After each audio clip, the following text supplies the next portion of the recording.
Good morning to all. Uh, Today I would like to give you some of the tips for your project work. This is particularly for the students of final year Electronics and Instrumentation Engineering in Puducherry Technological University.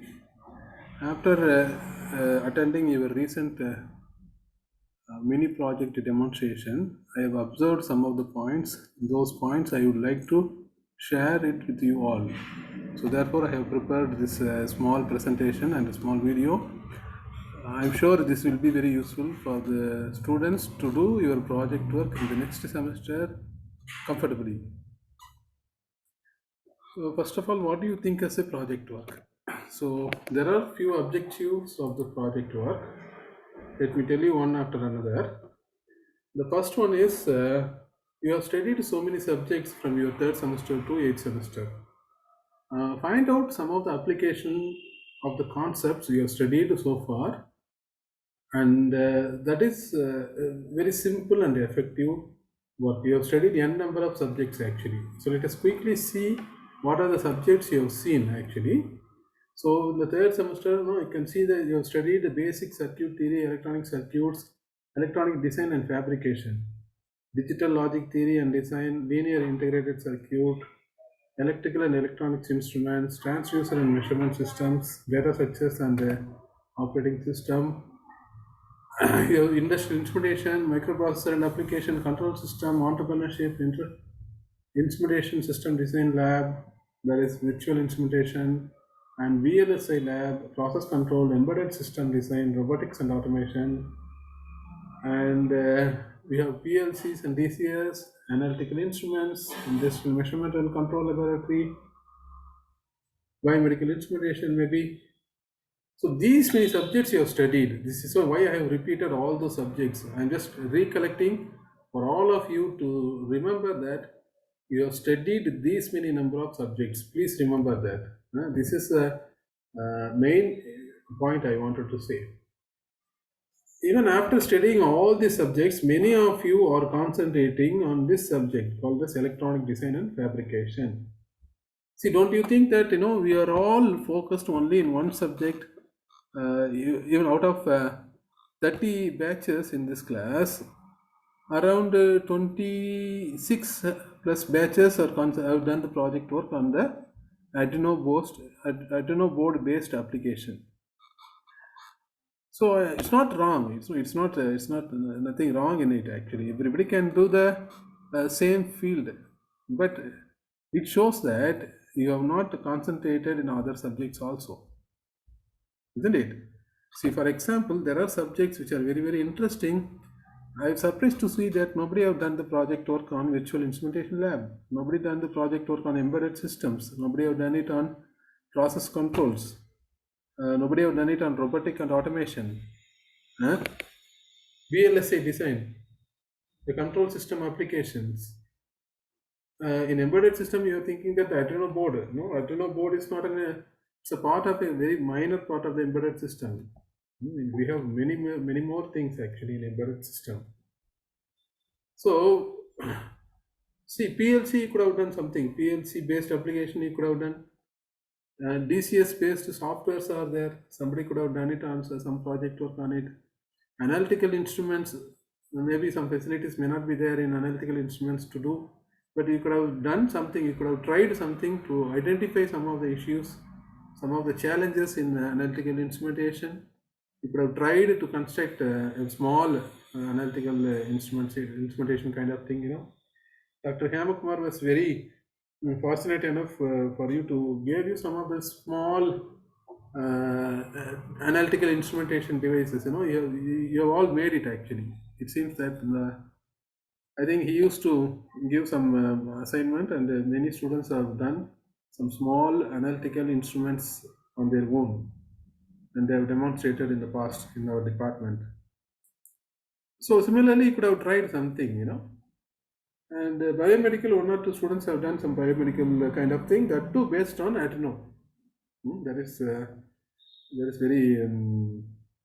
I don't say it is wrong or it is right. It could be something more than what you have done. This is what I feel, first of all. Okay. So, Please go through the subject. Please go through the subjects. What are the subjects you have studied? In that subject, you try to find out a very good application, and then you can try to automate. You try to minimize the losses in the process, or trying to increase the efficiency of the process which you have chosen. So these are all the some of the points which I would like to share with you. You know, you must have an idea. The idea need not be a very big one. You cannot.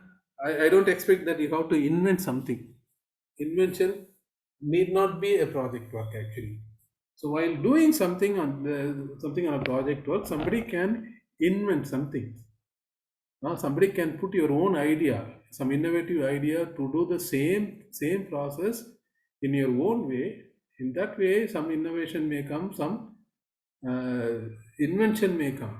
Innovation and invention may come.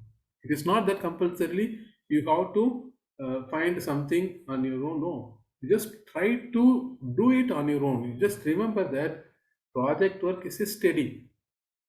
Like other subjects, you are studying project work also. So while doing some project work, you are learning something. You understand?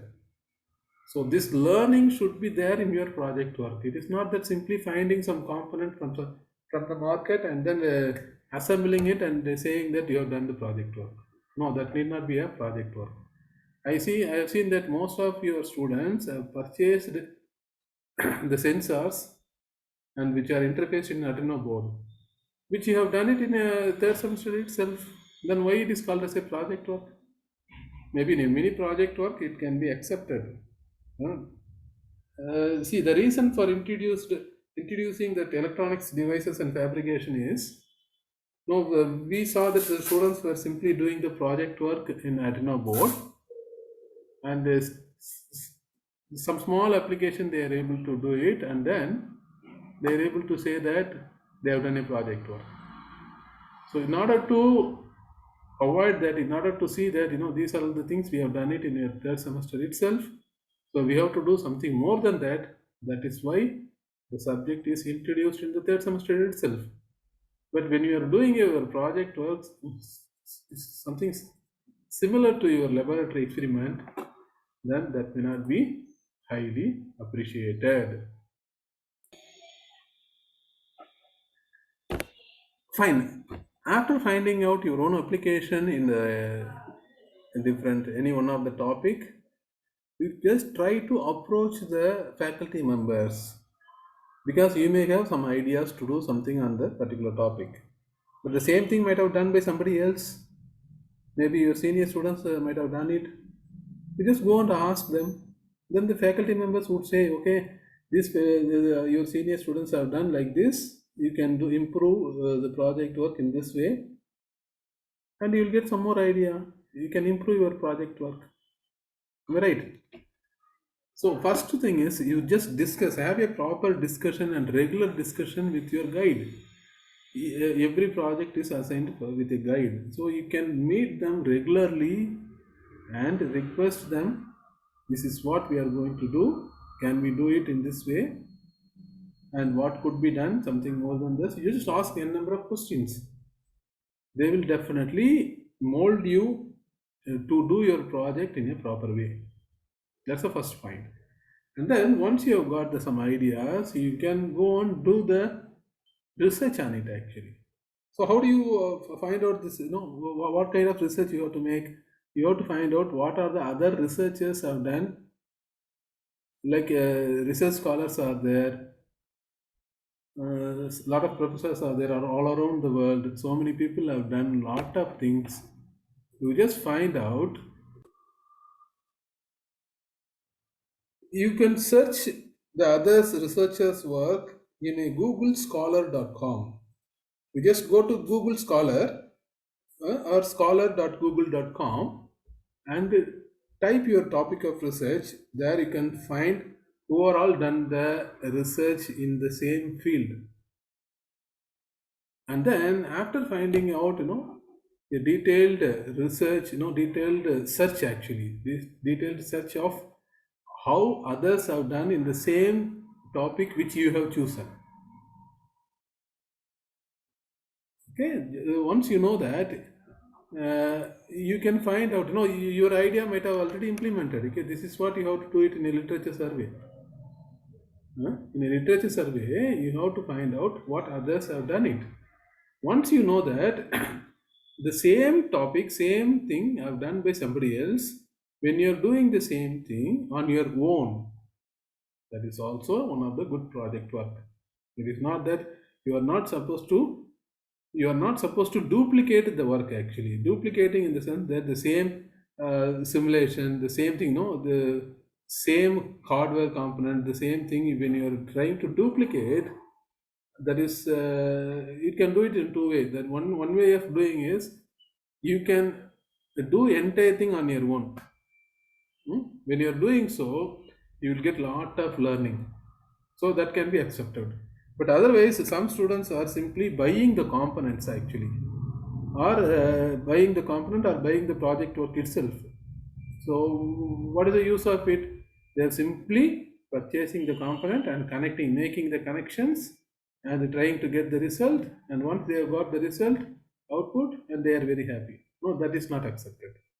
Each and every component, when you are able to connect it on your own, or when you are able to design particularly, why should I choose this particular component, what is the alternate for this particular component, why don't we uh, why don't we use the same component, you ask all those questions to you, and then you try to find out the best of the project work, the best of the component, try to use it in your project. That should be very nice. Fine. After doing this literature survey, you have to find out the research gap. What are the things they have missed in the research? From that, you find out what are the objectives of your proposed work. Fine. After proposing the objectives, you try to implement the idea either as a working model or a small prototype. If it is possible, you try to implement the entire idea, create this model. If it is too costly or it's too big to be implemented, you just create a prototype of it. Prototype is the same working model in a small specification, the small rating. For example, there is a motor which is running in 20 ampere. You cannot go and buy the big motor which a power rating of 5 kilowatts or 10 kilowatts. You can take a small motor, relatively small motor. It can run in a 24 volt, maybe 1 ampere, some 50 watts of motor. You can use it if it is solving your purpose. So that is called as a prototype. Okay, fine. So this is one of the main objective of the project work. And another important thing in a project work is, a work consists of different component actually. So you have to share your work among your students, your batchmates actually. So one student is familiar in software development, he can develop the software, and another students are interested in hardware fabrication, they can concentrate on the hardware thing. Somebody may be very good in writing, so they can prepare the project report from the beginning itself. Somebody can present it very neatly. They can prepare a PowerPoint presentation with a crisp point of what you have done, and all of them can concentrate. All of them share your work among yourself, and then fabricate a project work. That could be very nice thing. See, so I saw that some of the students are doing the project work, and some of them are not at all concentrating on the project. That should not be. Everybody should be contributing something to their project work, and finally they should get the proper result out of it. Everybody should learn. So everybody should equally contribute on the project. You keep it in your mind and try to do that. And then, somebody might have done the project work very well and they do not know how to present it actually. Which means that, somebody might have done it or somebody might have not done it, done the project work. They might have simply copied or taken, purchased the project. They may not present very well. They may not present the PowerPoint presentation and live demo also they are not able to explain properly. They will be telling something what they have mugged up. When we ask some questions, they are not able to present it. So we are able to find out whether they have really done it or not. So you have to present among yourself. You do a project work. You ask the other project members to see that what you have done. You just explain to them. So they will ask a lot of questions to you. So when you are teaching them, you are also learning how to present to others. Similarly, when you are making a PowerPoint presentation, you show it to your friends and tell them this is what you are going to do it, and they will also give you a lot of corrections. You can update it, and you can present to the project review committee. Okay, and then finally the project preparation. The report preparation should be very very neat, and this one point is many students are lagging actually. So far I have observed that actually. So for that only this slide I have prepared, and actually introduction. What I have observed so far, the students are simply copying something from the internet and then they're preparing the project report. That is highly unethical, as well as it is called as a plagiarism. It is called as a plagiarism. The plagiarism is a very major issue when you go for research publication. When you have done a very good work and when you want to write a journal paper, then this plagiarism should be checked, and that should be very minimum in the sense less than 5%, or sometimes it is less than 10%. Therefore they will accept your paper for review, not for publication. First point is plagiarism check. After plagiarism they will go for a review.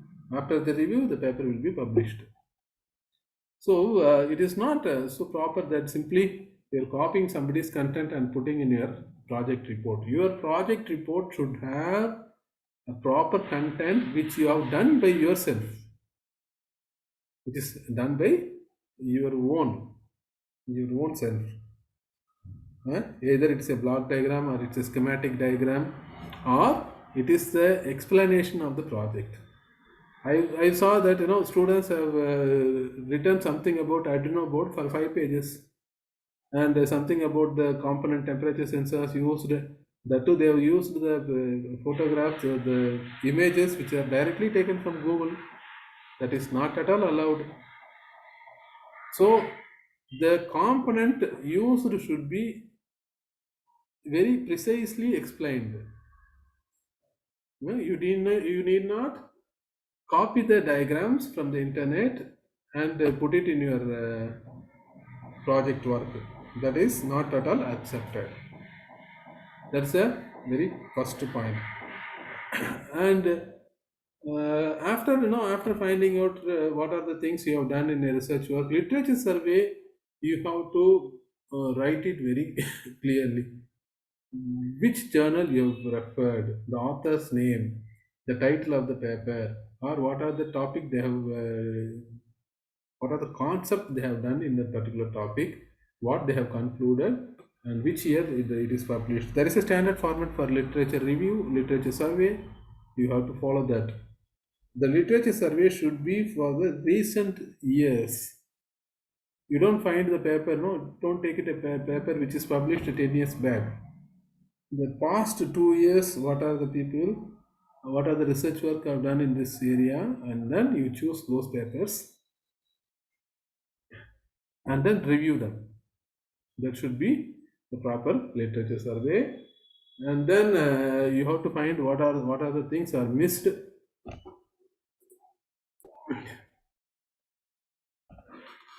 Try to fill the research gap. Somebody have done something and they have stopped at a particular point. You can extend that point to some other place, and then you can fill the research gap. In every project report or every PhD thesis, there is a paragraph called as a scope for future work. So the scope for future work is nothing but the project can be extended further. It's not that something they have completely invented something. they have done the project work from one point to another point. You can further extend to the next level. This is called as a scope for future work. You should also mention the same thing for your report, for your project work at the end of your report after the result and conclusion. Okay, this is very important. And then implement the ideas. I just discussed about this implementation of ideas either as a working model or prototype model. Just give the components very precisely, like you write something about the Arduino board in one paragraph. That's enough. Why you have used the Arduino board? That is called as a selection of processor. So there are n number of Arduino board. Why you have chosen this particular Arduino board for your particular application? This is enough. What are the pins are there in the Arduino board? How to configure the, how to download the program? All those things are not at all required. That can be learned from Google within no time. So what you have to do is, why you have chosen this particular component for your project work? What are its specification? Okay, whether that specifications are required for you. So the required specifications are available in this so and so component. Therefore, I have used those so and so component for the project work. That you have to explain very clearly. Again, you can have a block diagram or a schematic diagram, and the result, I am able to see that the results are simply photograph of the project work what you have done. No, that's not a result. Somebody showing that the results are like the lights are switched on. Some videos they are showing that, and in the project report they are putting the photograph. So see the result. No, that's not a result actually. Result should be in the form of a graph or in the form of a tabulation. For example, if you are measuring a temperature or controlling a temperature, what is the set point? What is the present value of the temperature? How much time it is taken to reach the set point? So the response graph you have to draw for a different set point. Okay, the result should be like it should not be like a photograph. It could be a graph, or it could be a tabulation. It could be a tabulation from the numbers what you have done, what you have measured. Mostly it would be like this. I'm not saying 100%, but mostly you can draw some graph. You can measure some. You can measure the output in terms of the numbers, and from the numbers you can make some analysis, and then you can conclude. So some of the students are simply writing that this is an efficient method, this is a cheap method, this method is cheaper than that. That is not acceptable at all. If you say your method is cheaper than the existing method, you have to find out how much is the cost involved in the existing method, how much is the cost spent, or how much is the cost uh, used by your process. So then you have to compare, and you can say this is an economical idea, or if you say our idea is an efficient idea. When you are writing simply it is efficient, and then nobody will accept it. Then compare your efficiency with the existing efficiency. I told you have got some results. From the result you calculate either efficiency, you calculate what is the integral square error, what is the RMS value of the waveform what you have produced, or something like that. Any parameter, performances index, it is called as the performances indexes. You take those performances indexes and then compare your result with the existing result. Where do you find this existing result? Existing result, you can find it from the literature survey. Already people have done the research work on the same field. You are also doing the research on the same field. So you compare your result with the existing result. Then you can say your method is better than the other's method. Then it is acceptable. That's a fine. And then the scope for the future work. Don't think that your work is completed. You can enhance the work further. So what are the options are there? What are the methods you can employ to increase it to the next level? You can mention it. And references again, it is like a, it can be a textbook or it can be a journal paper or it can be a website, but a complete information about the reference should be given. There is a standard format for the reference. You just refer the website how to refer a journal with proper volume number, page number, year of publication, title of the paper, author name, and journal name. Everything should be very proper, and there should be a different format. Different format of references are there. Some common format may be mentioned for your report. You have to follow it. That's all. Actually, in this video, I have shared some of my thoughts regarding the project. There are many more important points maybe there. You can go and discuss with your project guide. You'll get a lot of idea about your project work. Thanks for listening this video. Thank you. Wish you all the best for your project work.